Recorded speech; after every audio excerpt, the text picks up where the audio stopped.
As we approach the mid-2020s, one aspect of the NBA that consistently frustrates me night after night is the diminishing emphasis on defense. It's disheartening to witness individual players dropping 70 points in a single game, with multiple athletes reaching the 40-point mark. Offense has become so dominant that scoring 70 points is now equivalent to what scoring 50 points used to signify. Over the past calendar year, we've witnessed 3 different players achieve the rare feat of scoring 70 points in a game. What adds to the disappointment is the fact that the NBA commissioner, the highest authority in the league, seems to be the biggest advocate for this offensive-centric style of basketball. It's disconcerting to see the devaluation and de-emphasis of defense under the leadership of the commissioner. To illustrate the absurdity of the offensive explosion, let's delve into some stats. In 2020, Kristaps Porzingis and Luka Doncic-led Mavericks recorded the highest offensive rating in NBA history at 116.5, surpassing the 2017 Warriors record of 115.6. However, as we progress through this video, keep that 2017 Warriors team in mind as the benchmark for offensive excellence in today's NBA. Fast forward to 2024, and the 2020 Mavericks, once the record holders, wouldn't even rank in the top 30 all-time offensive ratings. Furthermore, the Kings, who broke the record just a year ago with a rating of 119.4, now only find themselves in the top 5, as 6 different teams in 2024 have surpassed their mark. This trend is alarming, and it's evident on a nightly basis. The skyrocketing offensive numbers since 2020 should be a cause for concern. It's embarrassing for any logical person to witness such inflation in offensive stats. But Adam Silver seems to endorse these rule changes, contributing to the NBA resembling a glorified all-star game. Reflecting on the 2017 Warriors, one of the best offensive teams in NBA history, featuring KD, Steph, Clay, Draymond, their offensive rating would now rank 18th in the league, behind the Brooklyn Nets. No self-respecting NBA fan can genuinely argue that this year's Nets are a better offensive team than the 2017 Warriors. The obvious answer is that the rule changes and the offensive focus have skewed the perception of teams' offensive prowess. In the current landscape of the NBA, offense, scoring pace, and three-point attempts have become disproportionately high. When discussing legendary players from the 90s, 2000s, and even the early 2010s, many former players and coaches assert that those superstars would wreak havoc in today's league. The question arises, how many points could Michael Jordan average in today's NBA? His highest average was 37.1 points per game, and considering the current offensive climate, it's not far-fetched to imagine him easily reaching 40 or even 50 points per game. The sentiment extends to other players like Kobe Bryant, who if playing in today's NBA, could also potentially average 40 points per game.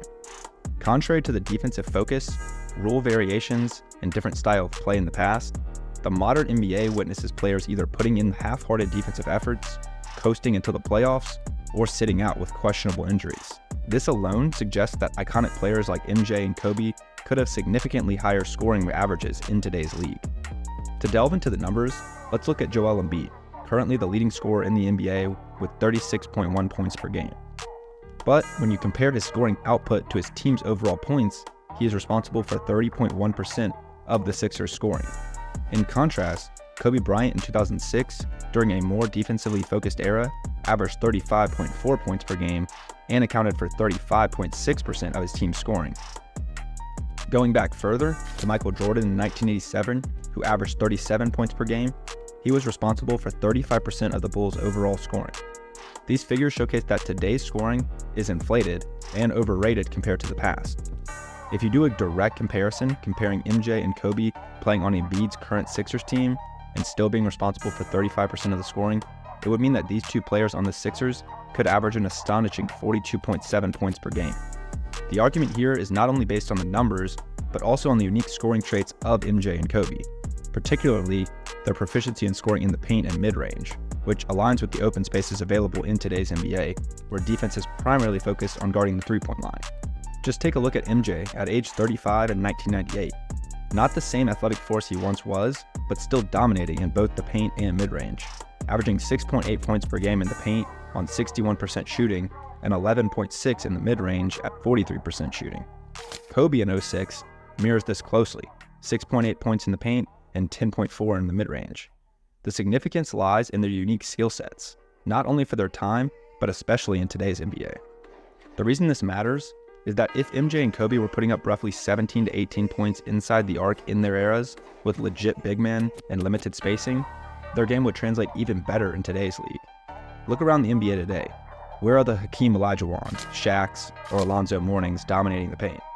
It's not as crowded as it was in the 90s or early 2000s, mainly due to the 3-second rule. Speaking of rules, the 3-second rule has been noted by current superstars like Nikola Jokic to make European basketball even tougher than the NBA. Jokic emphasizes the quick thinking required in European play due to the constant presence of help defense, and he's not alone. Players like Luka Doncic and Giannis Antetokounmpo have echoed similar sentiments. Even NBA coaching legend Greg Popovich acknowledges that there's now more fundamental teaching in the league, emphasizing spatial relationships and positioning on the court. Now, you might dismiss me as just some guy on YouTube who never played pro basketball or coach, but when the likes of Greg Popovich, one of the greatest coaches of all time, are saying the same things, it's hard to ignore.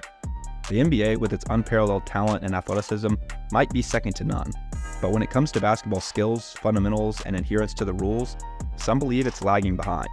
And this sentiment is not just from me. It's echoed by current superstars and coaching legends alike. Now, pausing right there and reflecting on the insights from Pop, Jokic, and other NBA stars on this topic, it sparks a compelling debate. The argument stands that current-day players might be more athletic on average compared to past eras. However, when it comes to skill, groundwork, and fundamentals, there's a stark difference. LeBron James, in discussing this very topic, delivered one of my all-time favorite quotes. He went beyond highlighting the lack of skills and boldly stated that current-day NBA players do not know how to play basketball. It's a statement that raised eyebrows back in 2017, but in 2024, with LeBron consistently showcasing dominance based on pure basketball IQ, it's not surprising. LeBron's assertion that players in the NBA lack fundamental understanding resonates even more today. While current NBA players exhibit flashy and highly skilled plays, the winning plays, the smart moves, and the high IQ plays are often missing. Reflecting on players like Luka Doncic, who played in Europe against tougher rules, better defense, and stiffer competition, coming to the NBA seems like a step down in terms of difficulty. Yes, the athletes are better, the shooters are more skilled, and overall talent has increased. But when it comes to basketball IQ and fundamentals, the contrast is glaring. To further emphasize this point, listen to Antoine Jamison, a current coach and former player from the 2000s. He recounts a conversation with Jamal Mosley, who's coaching current NBA players, saying that he's teaching them how to set up proper screen. The surprising part is not referring to rookies, but to players who have been in the league for 2 or 3 years. This anecdote highlights a shift in the game of basketball, where fundamentals, once learned in college, are seemingly neglected in the current NBA landscape. In conclusion, imagine prime Kobe, Bird, Jordan, or even LeBron in today's 2024 NBA is mind-boggling. If LeBron at age 37 in 2022 could drop 30 points per game, one could only speculate what a prime LeBron would achieve at his absolute physical apex. The same applies to other legends like Jordan, Kobe, Bird, Magic, Shaq, and more.